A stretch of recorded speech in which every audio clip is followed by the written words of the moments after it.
Have you ever walked through your garden and felt like it's whispering for help? That's exactly how mine felt today, tired, overgrown, and begging for a fresh start. My flower beds, once bursting with color and joy, had slipped into a sleepy chaos. Fallen petals, tangled stems, and weeds trying to take over the stage. But today, the revival begins. There's something incredibly satisfying about rolling up your sleeves and breathing life back into your garden. I started by removing any dead or decaying plants, gently pulling out the ones that have finished their seasonal performance. It's like clearing out the clutter in your home. Suddenly everything feels lighter.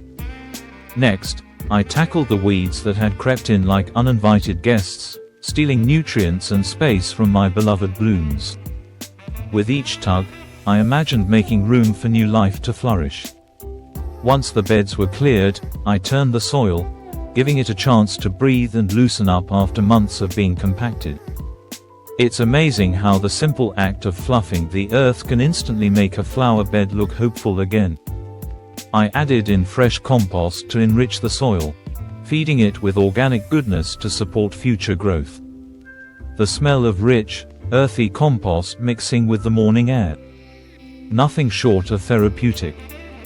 I pruned the plants that had overgrown their boundaries, trimming them into healthier shapes while preserving their natural beauty. Some needed a soft snip, while others required a bold cutback. It's all about balance, letting go of the old to make way for the new. I also checked for pests and diseases, making sure no hidden enemies were lurking beneath the leaves. To finish it all off, I laid down a fresh layer of mulch. Not only does it keep the soil moist and protect roots, but it instantly made the beds look polished and neat, like putting the final brushstroke on a painting. And just like that, the garden felt alive again, tidy, refreshed, and ready for a new season of growth. As I stood back and admired the transformation, I realized that this simple act of cleanup was more than just gardening. It was a quiet form of healing. The garden reflected my own state of mind. The mess and overgrowth mirrored the mental clutter we often carry, and with every weed pulled, it felt like I was letting go of something more than just an unwanted plant. But the job wasn't entirely over yet. Flower bed cleanup is also about foresight, thinking ahead to what comes next. I took the time to plan which flowers would thrive best in this refreshed soil. Would I go bold with bright annuals for a pop of seasonal color? Or stick with classic perennials that return stronger every year? The possibilities were endless, and the excitement was blooming just like the garden would soon be. I also checked the garden's edges. You'd be surprised how much difference a crisp border makes. I reshaped the lines where lawn meets bed, giving it that clean, magazine-worthy look. Little details like that elevate the entire aesthetic. Then, I gathered the trimmings, deadheads, and weeds into the compost pile. Nothing goes to waste here. What's removed now becomes nourishment for later. Even the wildlife noticed the change. A few curious birds swooped in to peck through the loosened soil, and a bee buzzed by to investigate the newly revealed blossoms. It was as if nature was thanking me for hitting the reset button. With the flower beds now cleaned and breathing freely, it's time to think ahead, to sow the seeds of tomorrow's beauty.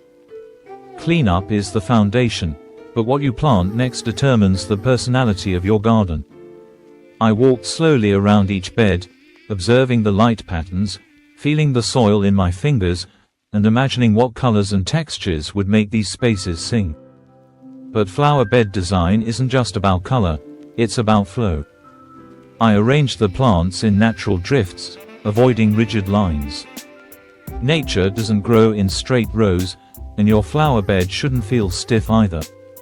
Let it breathe, let it move, and let it surprise you.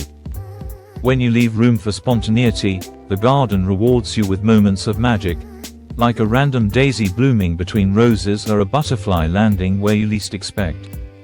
I always begin with structure, adding a few hardy perennials like lavender, salvia, or echinacea.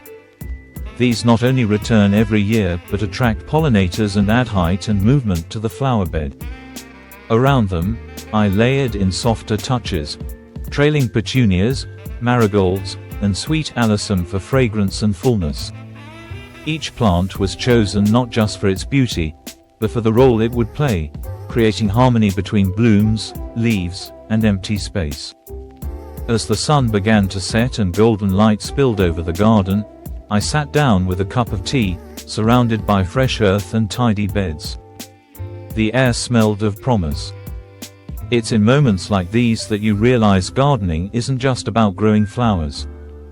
It's about growth in every sense, growth of beauty, growth of peace, and growth of the soul. So if your flower bed looks a little tired, don't ignore it. It might just be waiting for your hands to bring it back to life. Flower bed cleanup isn't just a chore, it's a chance to reconnect with your space, to honor the cycle of life, and to prepare the canvas for the masterpiece that's yet to bloom. So if your garden is calling out to you, listen closely. Because sometimes, all it needs is a little love, and a lot of